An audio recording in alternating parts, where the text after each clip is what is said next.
Hey,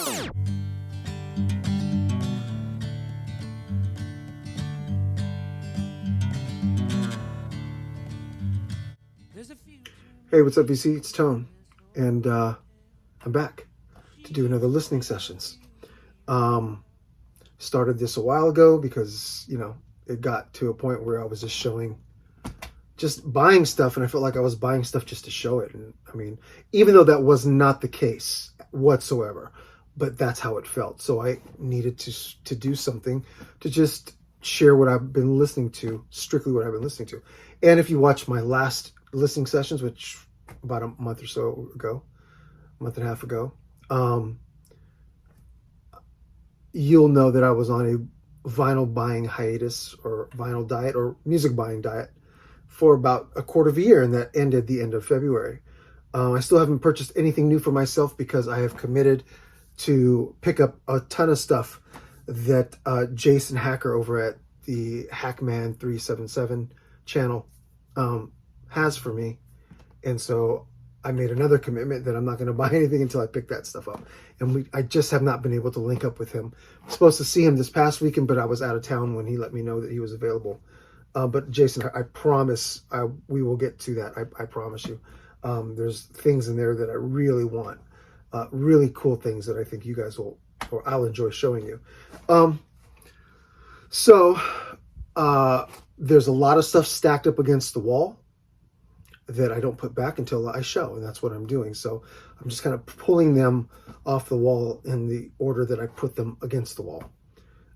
Both compact disc, it could be even cassette, and vinyl. And so yeah, let's just get into it really quickly. I got a small handful. I don't want to spend too long. So compact discs, Modest Yahoo, Qaeda. I think this was 2012. Let me see. Does it say 2014? On Qaeda Records. Same as the name of the album. And for those of you who don't know who Modest Yahoo is, I wouldn't think that most of you, don't know. He is a Jewish American recording artist who is at his foundation a dub reggae artist who infuses ethnic Jewish cultural sound into reggae and dub. And that's how he kind of started. So if you visit his earliest stuff, maybe about 3, 4, 5 albums, I think 4 albums before this. I think this is the 5th album. He has a lot of material. And everything he does is good. But if you visit his earlier stuff, it's heavy dub and reggae influenced, with a traditional ethnic Jewish sound, mixed with hip hop, very slight tinges of hip hop. It's really good. As he's progressed to this point, there's a lot more rock influence, even to the point of being slightly psychedelic, with still that dub reggae Hebrew, and slightly hip hop mixed all up in there. Really good. Fantastic record. This is does not sound anything like the first 2 or 3 albums, or the first couple records at all. It's totally different, much more mature.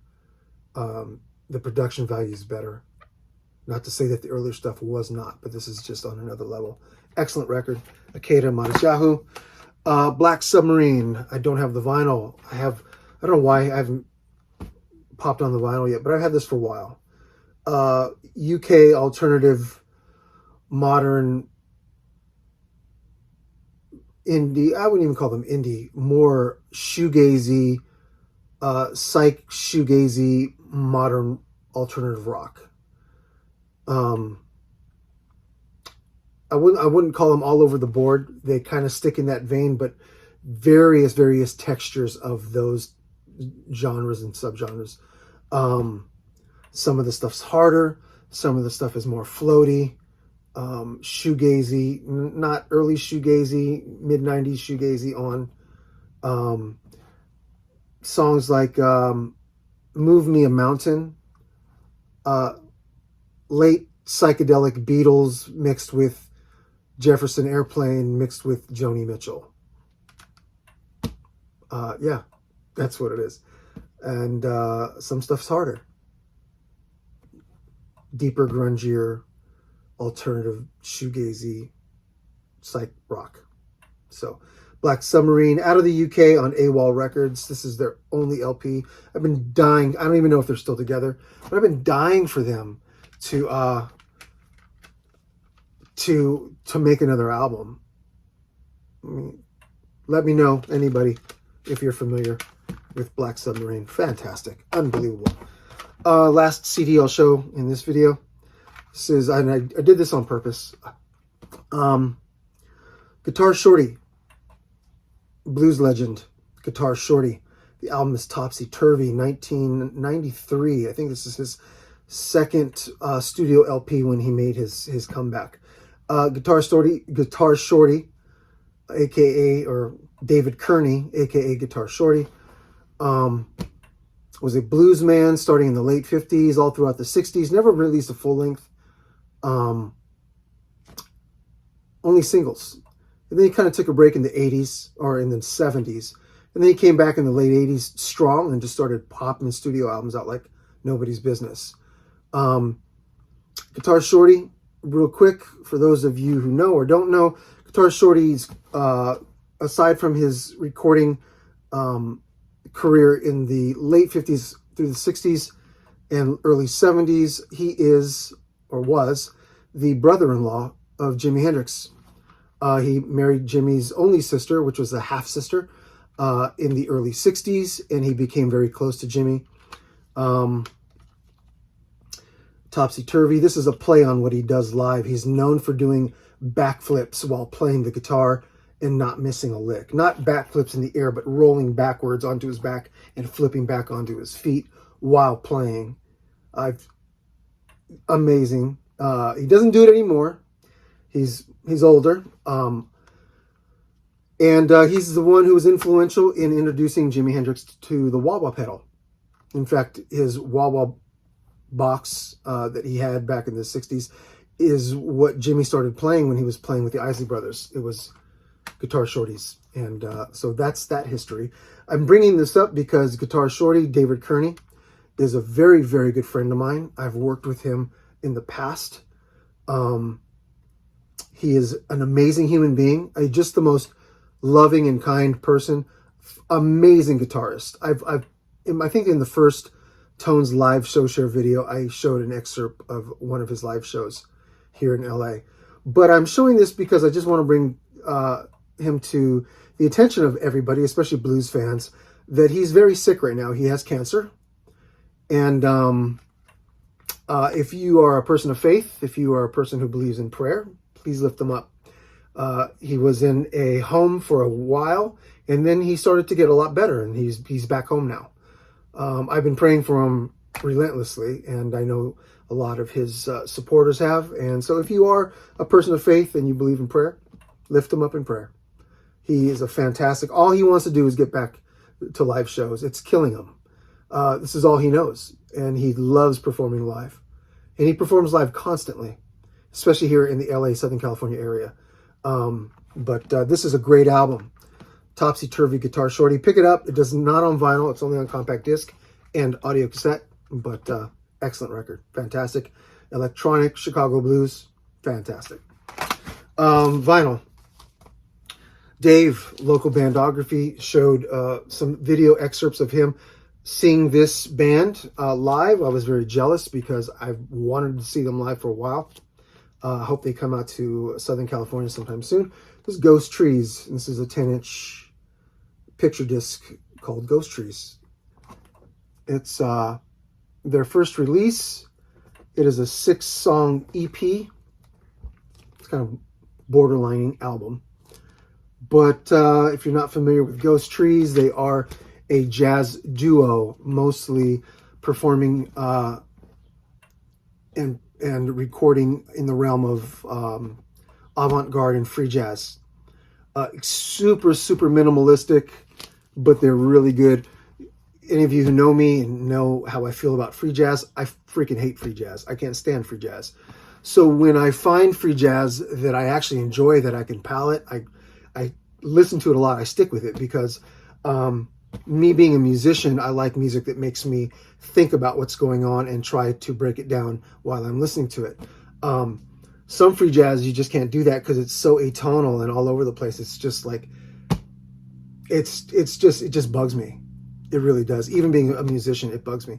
But free jazz that is actually palatable to me, I love. And this is very minimalistic, really good drums and tenor sax. That's it. 2012 on, gosh, I forget the label that they're on. Anyway, 10-inch EP. This is their first one. Ghost Trees, self-titled. Listening to that, I got a taste for some Mr. Braxton. And so I went to my BYG stuff, my Actuel series LPs, and this is one of my favorite. It's my second favorite Actuel. This is an original French pressing on, BYG. There's a little French sticker right there. You can see that. But this is an avant-garde free jazz record.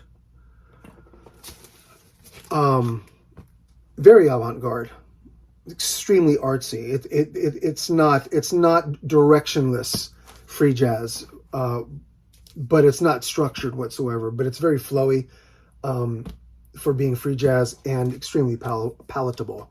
And I love this record. So this was a great listen. I'm going to probably listen to it. I won't put it back. I'm going to listen to it a few more times. The Sun and the Moon. Sun and the Moon. This is the U.S. release on Geffen, UK alternative rock band from like late 80s. They were a couple members from the Chameleons. When the Chameleons broke up, grabbed a couple other guys and they formed the Sun and the Moon. And this is called Le Soleil, La Lune.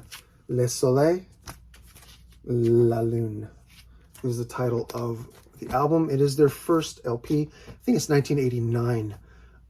Fantastic late 80s alternative rock in the vein of more poppy shoegaze,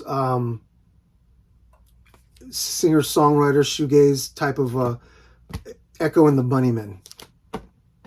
The Sun and the Moon, 1989 on Geffen. That was the, I don't know about the UK release if it was on Geffen. Probably not. But yeah, unbelievable record. The Sun and the Moon, Le Soleil, La Lune, 89 on Geffen. And I had a taste for my boys, some Reptilian music. Yes, King Gizzard and Lizard Wizard. This is out of all the King Gizzard stuff I own. I don't have everything, but I have almost everything. And this still remains my favorite album. This is Nonagon Infinity, 2015? 2016. Yes, 2016 on ATO. Amazing, hard, eclectic, modern psych. Fantastic band. Breath of fresh air when they came out. About, what, maybe 10 years before this? They didn't really start getting popular here, at least here in the States, until maybe 2012-ish, 2013-ish, right around there. 2016 on ATO. Nonagon Infinity. King Gizzard and the Lizard Wizard. Amazing album. That last record did not inspire this one. However, I grabbed it. Actually, I grabbed this before that because we're technically going backwards. Aretha Franklin, Amazing Grace. And I know this is 1972 on Atlantic. 1972 on Atlantic. Yeah. Fantastic. With James Cleveland and the Southern California Choir. Beautiful soul gospel. I mean, she infuses, mainstream soul music vocally into gospel, with James Cleveland leading the Southern California Gospel Choir here out of Los Angeles. And I would say even if you're not a person of faith or not so, I know a lot of people who aren't believers or people of faith who actually love gospel music just because it's just fantastic, especially gospel music maybe from the 60s throughout the 70s. But this one, even if you're not a person of faith or somebody who enjoys gospel music, I would say that you would enjoy this regardless. It's amazing, amazing, amazing soul gospel vocals. That is the thumbprint of Aretha. It's one of my favorite records. I mean, I do enjoy gospel. I have a huge gospel collection, but even if I didn't, I would probably still have this in my collection. 1972, Atlantic Records. These are fun. Late Night Tales series. This is the one by Bad Bad Not Good. And this is fantastic. If you're not familiar with the Late Night Tales series, dive into them. What it is for the most part, I have quite a few of them. This was actually my first one, and it was VCLT. This is how I got into it. It was VCLT from Paul Wester, Baraka P-Dub, years and years ago. And it got me into the series, and I love it. What it is the label or / the series, Late Night Tales, gets popular bands, popular artists. I mean, they've gotten all kinds of people and lets them put together an album, a compilation album with 1 or 2 songs of their own. And then the rest is just songs by other artists that the band likes, that if they were to put together their most favorite compilation, what would it consist of?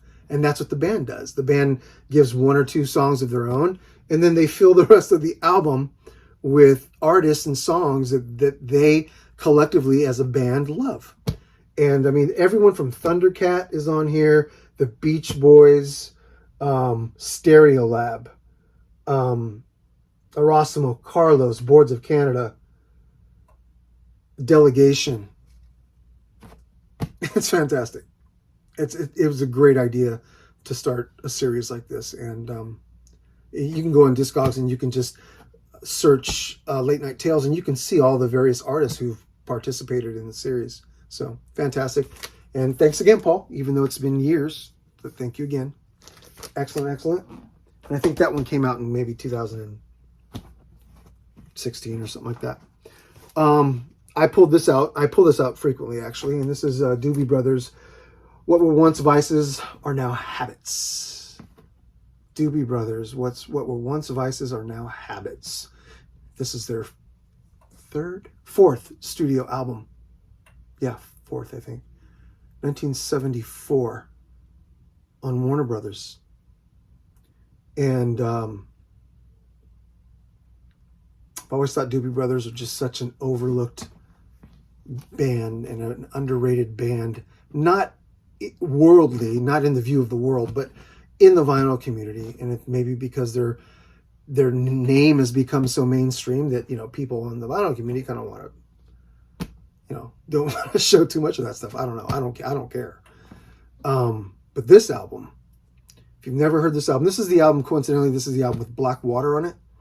And this is what I call a ride-through record. It's my little branding.